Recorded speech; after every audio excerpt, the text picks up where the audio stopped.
So our lead this hour comes from the land of deep dish pizza, where many a pundit in Chicago are losing their mind because the Bears, they debuted their hot shot first-round quarterback playing the Cleveland Browns, a date with infamy, billed as the much ballyhooed beginning of the Justin Fields era in Chicago, as many were convinced that Andy Dalton would never see the field again, that Justin Fields was so special, such a prodigy, that he must play the rest of our time, and Andy Dalton should be sent to the Hoosgow. Now, if you didn't see this game, and maybe you missed it, Myles Garrett, he doesn't play for the Bears, he had a franchise record 4.5 sacks, and the Cleveland Browns brought the muscle and then some, putting the heat on Justin Fields, taking him down 9 times, 9 sacks, held Chicago to just 1 net yard passing as the Browns curb-stomping the Gummy Bears 26-6 in the game played early on Sunday. Now, Fields was hit 15 times, 6 of them by Jadeveon Clowney, and actually 5 of them by Jadeveon Clowney, 6 of them by Myles Garrett. So the combo effect, the yin and the yang, the frick and the frack, and they got it done. So let us discuss. Now the question, with all of the buildup and the hullabaloo, how should the Bears backers feel about Justin Fields' first start when you look at the report card? Well, the Maller report card says F- on the Maller report card, as in nauseated. My views, you've got winking, vampire, and bonfire. And we will combine all of these things together. All right. So, first of all, there was genuine optimism among Bears fans. Now, I have no skin in the game, but we have fans of the show that listen to us in Chicago, and some of them are email contributors and send me messages from time to time. And I had a couple of people that were like, we've got to get this guy Fields in there. You got to do monologues about Fields. You got to yap. Okay, so I did a couple of Justin Fields monologues. Last week I did, near the end of the week. But the fans in Chicago, at least based on the feedback we get on the show, they were laying it on thick, that this was the christening of a star, that a superstar is born. And maybe that will be the case. Maybe it's a weasel word, but what a rude introduction to the NFL and then some. And so I have a theory on this. Now, behind closed doors, Matt Nagy and the other coaches, you know what they're doing? They're winking at each other. Told you so. Now, they'll never admit it publicly. You got a glimpse of why the Bears coaching staff did not want to put Justin Fields out there.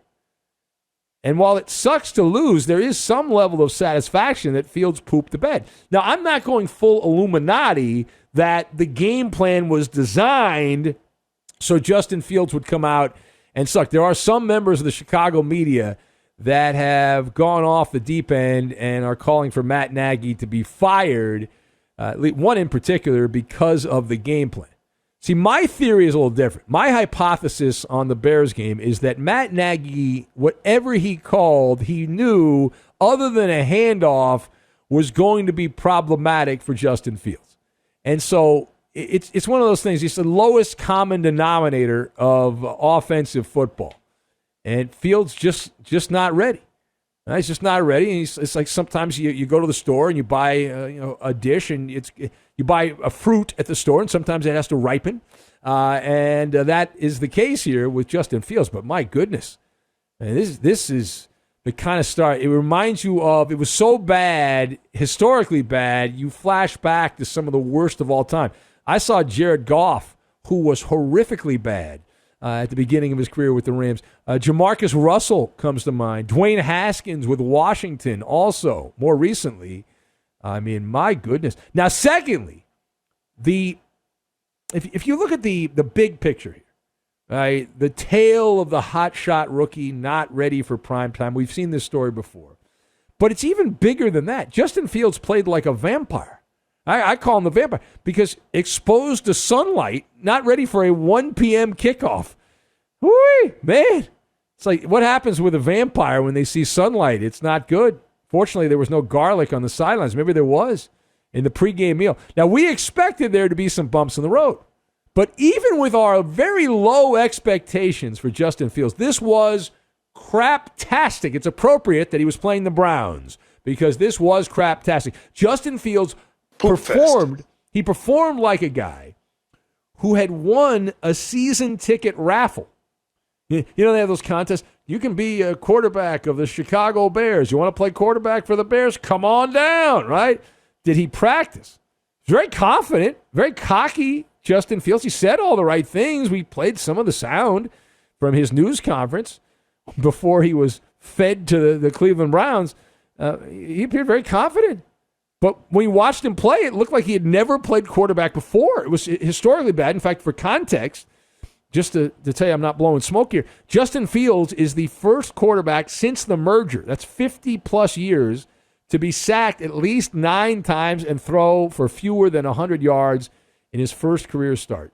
That is 50 years of data. And Fields had a passer rating of 41.2. He averaged 3.4 yards an attempt on his 6 completed passes, which is slightly better than if he had snapped every ball and thrown it into the ground. We bring this stat up quite a bit because it's a fun stat. A quarterback that takes every snap, drops back, scans the field, and then throws the football into the ground, spikes it on every play, that is a 39.6 passer rating. To give you an idea of how lopsided the numbers on this were, the Browns had 418 yards of offense. The Bears had 47. Chicago had 6 first downs the entire game, 2 by penalty. So you can do the math on that. The Bears' offense mustered 4 first downs that were not assisted by penalty. Now, Baker Mayfield on the other side, he wasn't exactly the reason Cleveland won the game. He was slobbering all over Myles Garrett, saying that he's not of this world, calling him a monstar and all that. Just slobber. Now, really, this was more about the Chicago offensive line and Justin Fields' inability of simple understanding of sometimes you just got to get rid of the ball. Now, a few of those sacks, watching on the boob tube there, were nothing you could do about it sacks, but there were some that you could have thrown the ball away, and he didn't do that, and you think, well, hey, that's on you. Now, final thought. The Bears are 1-2 on the season, and now they have a Justin Fields problem because all of the excitement, all of that excitement has gone away. And I know the media in Chicago is all bummed out, as we said. They're trying to blame this all on Matt Nagy and his game plan and the coaching staff's game plan and all that. But if Andy Dalton is not ready to go, will Matt Nagy turn and pivot to Nick Foles?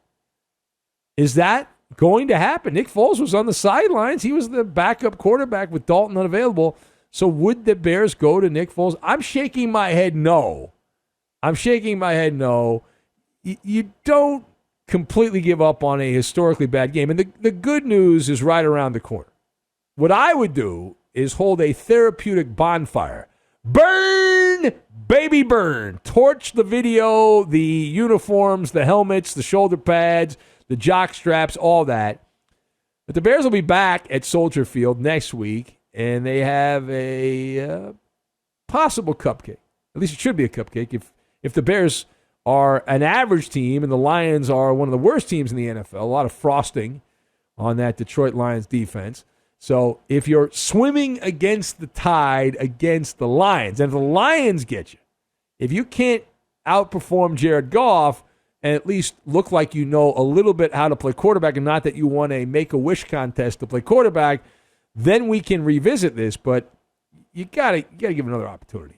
You got to do it, right? You got to do it. And now, again, if Justin Fields comes out and plays anywhere like he did against the Browns when he plays the Lions, at that point, if you're Chicago, you bring in a shaman and a couple of witches, and you start burning things and try to figure out what you can do to solve the problem. But my goodness, man, I've seen some bad quarterback numbers. And whew.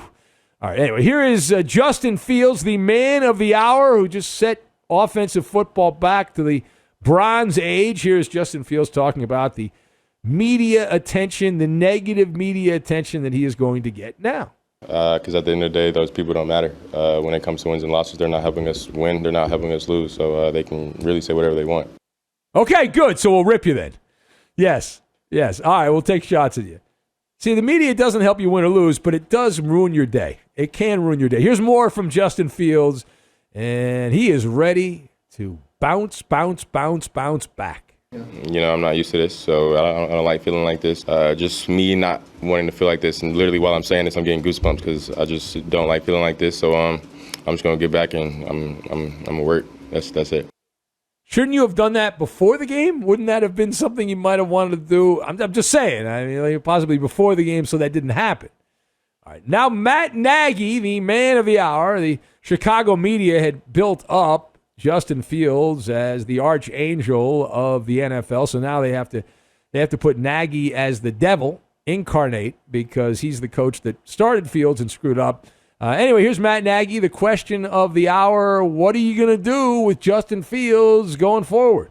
There's a learning process for him, and what he's going to get from us as coaches and what he's going to get from his teammates, including the quarterbacks, is positivity to help him. And again, that starts with me. So we're going to get back to it and right away and figure out, the whys and move forward. Well, what he needs?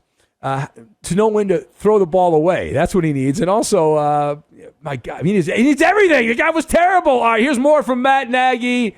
And again, the historically bad performance, the beginning of the starting career of Justin Fields in Chicago. And here's Matt Nagy polishing a turd.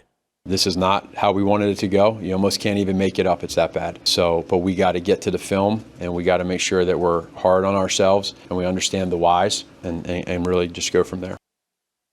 Yes.